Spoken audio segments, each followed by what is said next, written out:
بسم اللہ الرحمن الرحیم۔ قصہ حضرت انس بن نضر رضی اللہ تعالیٰ عنہ کی شہادت کا۔ حضرت انس بن نضر رضی اللہ تعالیٰ عنہ ایک صحابی تھے جو بدر کی لڑائی میں شریک نہیں ہو سکے تھے۔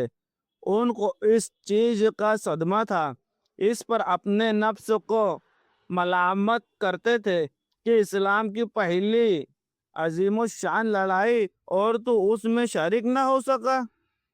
ان کی تمنا تھی کہ کوئی دوسری لڑائی ہو تو حوصلے پورے کروں۔ اتفاق سے احد کی لڑائی پیش آ گئی، جس میں یہ بڑی بہادری اور دلیری سے شریک ہوئے۔ احد کی لڑائی میں اول تو مسلمانوں کو فتح ہوئی، مگر آخر میں ایک غلطی کی وجہ سے مسلمانوں کو شکست ہوئی۔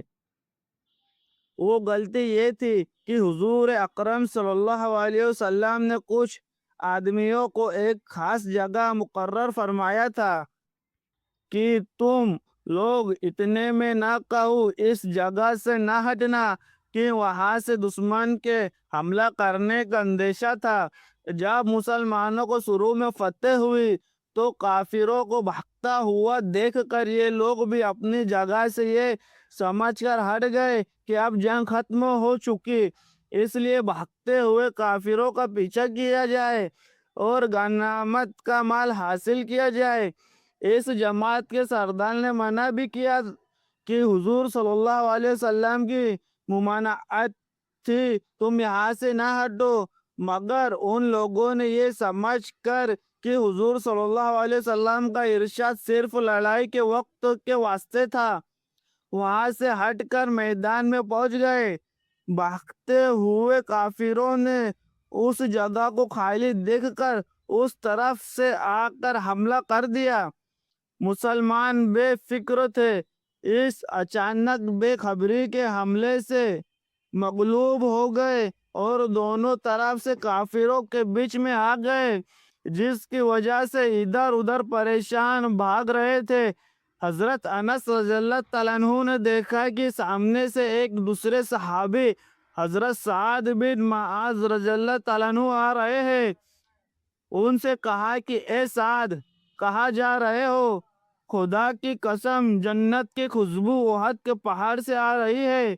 یہ کہہ کر تلوار تو ہاتھ میں تھی ہی کافروں کے ہجوم میں گھس گئے، اور جب تک شہید نہیں ہو گئے واپس نہیں ہوئے۔ شہادت کے بعد ان کے بدن کو دیکھا گیا تو چھلنی ہو گیا تھا۔ 80 سے زیادہ زخم تیر اور تلواروں کے بدن پر تھے۔ ان کی بہن نے انگلیوں کے پوروں سے ان کو پہچانا۔ فائدہ: جو لوگ اخلاص اور سچی طلب کے ساتھ اللہ کے کام میں لگ جاتے ہیں، ان کو دنیا ہی میں جنت کا مزہ آنے لگتا ہے۔ یہ حضرت انس رضی اللہ تعالیٰ عنہ زندگی ہی میں جنت کی خوشبو سونگھ رہے تھے۔ اگر اخلاص آدمی میں ہو جاوے تو دنیا میں بھی جنت کا مزہ آنے لگتا ہے۔ میں نے ایک معتبر شخص سے، جو حضرت اقدس مولانا شاہ عبد الرحمن صاحب زئی پوری رحمۃ اللہ علیہ کے مخلص خادم سے، حضرت کا مقول سنا ہے کہ جنت کا مزہ آ رہا ہے،